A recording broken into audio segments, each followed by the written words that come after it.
जनगणना जो हर 10 साल में होनी चाहिए, अब 4 साल से अटकी हुई है। इसका सबसे बड़ा असर पड़ रहा है खाद्य सुरक्षा पर, क्योंकि इसके बिना 12 करोड़ से ज्यादा लोग सार्वजनिक वितरण प्रणाली पीडीएस के तहत सस्ता अनाज पाने से वंचित हैं। नमस्कार, मेरा नाम है अंजलि। आज हम एक ऐसी समस्या पर बात करेंगे जो लाखों लोगों की जिंदगी को प्रभावित कर रही है। इस मुद्दे को आसान भाषा में समझते हैं और जानते हैं ये देरी क्यों इतनी गंभीर है। भारत में आखिरी जनगणना 2011 में हुई थी। इसके बाद 2021 में होनी थी, लेकिन कोविड-19 महामारी के कारण इसे टाल दिया गया था। अब 2025 में जनगणना शुरू होने की कोई स्पष्ट तारीख नहीं है। खबरों के मुताबिक ये शायद 2026 में होगी। मसला ये है कि सरकार ने संसद में कहा कि जनगणना के नए आंकड़े आए बिना राष्ट्रीय खाद्य सुरक्षा कानून एनएफएसए के तहत कवरेज में बदलाव नहीं हो सकता। इसका मतलब है कि अभी भी 2011 के पुराने आंकड़ों के आधार पर ही सस्ता अनाज बांटा जा रहा है।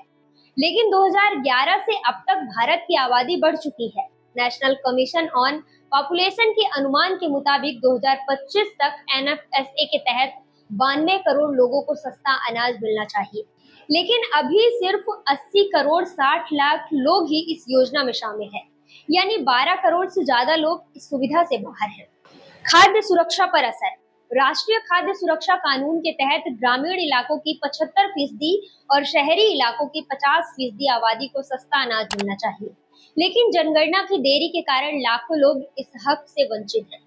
साल 2024-25 में सरकार ने पीडीएस के लिए 8700 करोड़ रुपए से ज्यादा खर्च किए, लेकिन फिर भी 14% आबादी यानी 19.4 करोड़ लोग कुपोषण का शिकार हैं। ये आंकड़ा 2024 की the state of food security and nutrition in the world report से आया है। इकोनॉमिस्ट रितिका खेरा की एक हालिया रिपोर्ट कहती है कि सरकार एनएफएसए के तहत जरूरी कवरेज से पीछे है।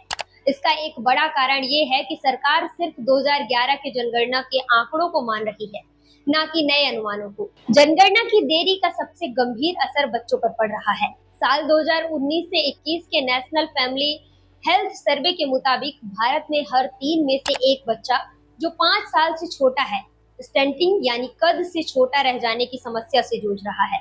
स्टंटिंग बच्चों के शारीरिक और मानसिक विकास को रोकती है। एक अध्ययन के मुताबिक एनएफएसए के तहत पीडीएस के विस्तार ने 18 लाख बच्चों को स्टंटिंग से बचाया, लेकिन जनगणना की देरी के कारण लाखों बच्चे अब भी इस सुविधा से वंचित हैं। विश्व बैंक का अनुमान है कि स्टंटिंग के कारण बच्चे बड़े होकर 20% कम कमाई करते हैं। साथ ही बचपन में कुपोषण से बड़े होने पर डायबिटीज, हाइपरटेंशन और दिल की बीमारियों का खतरा बढ़ जाता है। इस साल अप्रैल में सरकार ने घोषणा की कि अगली जनगणना में जाति का ब्यौरा भी लिया जाएगा, लेकिन ये कब होगी इस पर कोई स्पष्ट जवाब नहीं आया। उल्टा 2025 के लिए जनगणना और रजिस्ट्रार जनरल ऑफ इंडिया के बजट में 50% से ज्यादा की कटौती कर दी गई। इससे साफ है कि इस साल जनगणना शुरू होने की उम्मीद कम है। अब समझते हैं क्या है पीडीएस और यह क्यों है जरूरी।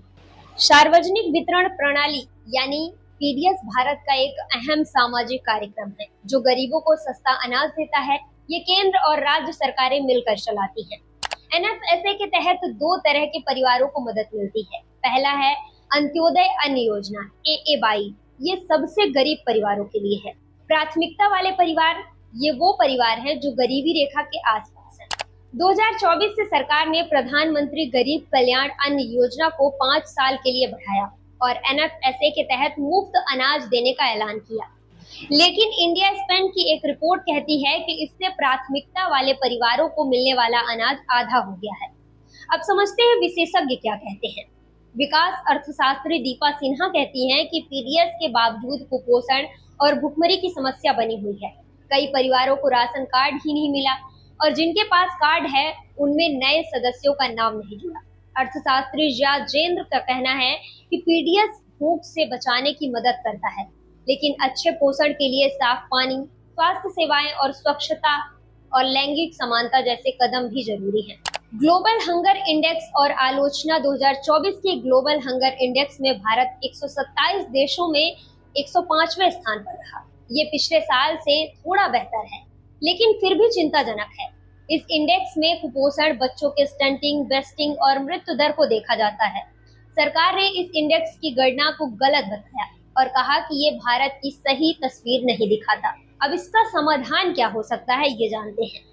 विशेषज्ञों का कहना है कि जनगणना की देरी से बचने के लिए सरकार को नए जनसंख्या अनुमानों का इस्तेमाल करना चाहिए। दीपा सिन्हा सुझाव देती हैं कि शहरी और ग्रामीण कोटे की जगह यूनिवर्सल पीडीएस लागू किया जाए, जिसमें अमीरों को छोड़कर बाकी सभी को खाद्य सुरक्षा दी जाए। इससे खासकर शहरी इलाकों में प्रवासियों को मदद मिलेगी, जिनके पास जरूरी दस्तावेज नहीं होते। फिलहाल के लिए बस इतना ही। आपको ये जानकारी कैसी लगी, हमें कमेंट सेक्शन में जरूर बताइएगा।